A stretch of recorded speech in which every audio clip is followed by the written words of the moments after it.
Everyone, how you guys doing? Paul and Brandon here, and we got the person-centered therapy as our topic. Hopefully, in this video, we can quickly go over and help you understand what this therapy is all about. One of the things about this is the therapist helps the client understand what it is they're going through by themselves, which means there's really no kind of technique that the therapist use. They're just there to help guide the client figure it out on their own. The founder of person-centered therapy was Carl Rogers, and Rogers built a therapy that the cornerstone of it was a therapeutic relationship. There's not a lot of technique, although newer versions do have techniques. It's basically based on the therapist-client relationship, and he has three core conditions for that. Congruence, which means that the counselor is being genuine and is being real with the client in not in a non-judgmental way, however. The second core condition is unconditional positive regard. What this means is the counselor is showing genuine care, real concern for the client. And the third core condition is accurate empathetic understanding, which is showing that the counselor can accurately reflect the thoughts and feelings of that client. One of the new techniques that we found in this therapy, it's called the expressive arts technique. And what this is the therapist has the client draw a picture of whatever feelings on their mind right then and there. This is to ensure that the client isn't hiding any feelings, can't change what it is they're thinking about, and what it does is it allows the therapist to look at the drawing and really understand how it is that the client is feeling about a certain topic. And hopefully we can show all this in a quick mock session to give you guys an idea on how it would be used. Alright, Brandon, what brings you in today? Not much, man. I'm just feeling really stressed out about some things going on in my life. I'm a college student, so I'm really busy, but I also find time to go out and have fun. You know, I like to go out and drink on a Friday night or a Saturday night, just be with my friends, have a good time, go party every now and then. And I feel like I'm having fun and I'm doing the right thing, but my parents, man, they are stressing me out. Yeah, so how are they stressing you out? Well, I feel like they just hold me to such high standards, you know. I feel like I'm having a good time, and but deep down inside, I kind of feel bad because I feel like my parents would be very disappointed if they knew what was going on. Right, so you don't want them to know exactly what it is you're doing for a good time? Exactly. I mean, I want to have a good time, but I also don't want to let them down. I don't want to disappoint them. I can't imagine the look on their face if they were to pull up in my apartment on Friday night and see what I was doing. Right. So it sounds to me like you're doing a good job in college. You're getting your stuff done, but at the same time, you want to reward yourself with a little bit of fun, right? Yeah, yeah. I would say you're spot on. I mean, I do concentrate on my schoolwork. I try to get stuff done, and I want to have a good time. But I don't want to feel so bad for having a good time. Right. So you're feeling a little bit stressed about trying to balance the two, keep your parents happy, and at the same time keep yourself happy. Yeah, yeah. I'd say so. I mean, I don't care about what others think about me, but my parents are a different story.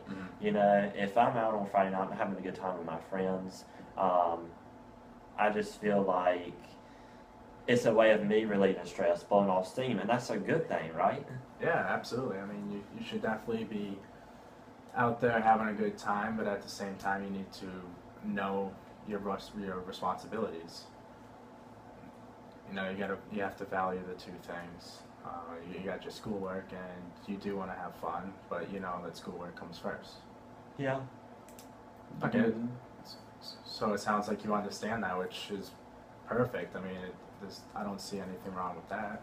Yeah. So would you say that maybe I need to cut back on some of it, or just kind of keep it under the rug a little bit? Well, you mentioned you only Friday and Saturday nights, and it's the weekend, assuming you get all your work done. I wouldn't tell you not to cut back on it. I mean, you're a grown kid, you use your own judgment.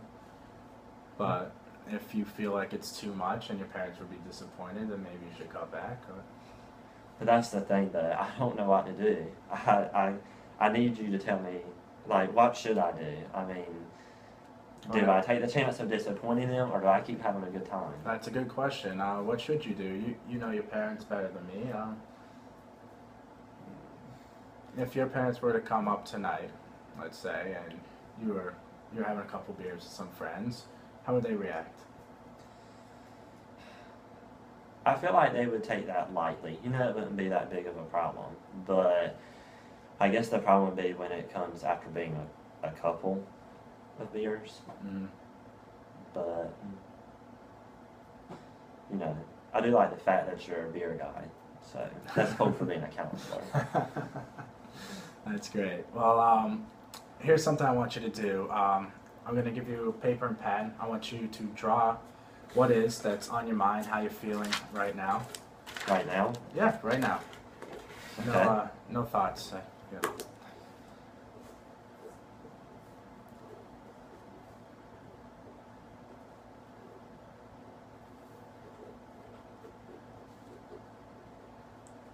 I'm not a very good artist, by the way. Oh, that's fine. Great, nice. So maybe you want to walk me through here. You've got a group of people here. You've got that aren't fully drawn. You've got a couple people over here that are fully drawn. They also seem a little bit bigger than others. And there's a person over here, small. Well, that's like, right here I have 2 people, and these represent my parents. And then right here there's 4 or 5 people, you know, they're close together. And they're partying and having a good time, but then I'm over here real small, kind of hiding behind them so my parents won't see me through the crowd, you know? Right. Just because I feel like I can hide behind everyone else and might not be quite as noticed by them in that situation. So, I mean, I guess it kind of makes me feel if I have to hide behind other people and can't be out in front of them,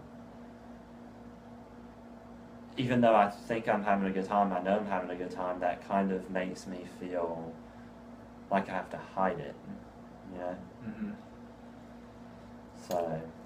It almost sounds like you kind of would feel embarrassed if your parents found out the kind of lifestyle you have at night or on the weekends. Yeah, definitely. I would feel... I'm really glad that you said embarrassment, because I feel like a lot of people just... they don't acknowledge that people get embarrassed, and I kind of feel like it can be an embarrassing situation. I mean, I kind of see that. Yeah. Well, as being a college student, and it sounds like you're getting all your stuff done and that, I don't see any reason for why you should be embarrassed about what you do on the weekends or what it is at night. You should absolutely keep in mind that your parents do want the best for you, but at the same time you need to be happy and be able to do what it is that you like to do. Okay. Well, thank you for helping me think about this in a different way and just being so relatable, you know, not being so hard on me, you know. Well, that's what we're here for, you know. All right, thanks, man. No problem. All right, guys, hopefully that helped you understand a little bit more about person-centered therapy, and we'll see you all later. See ya.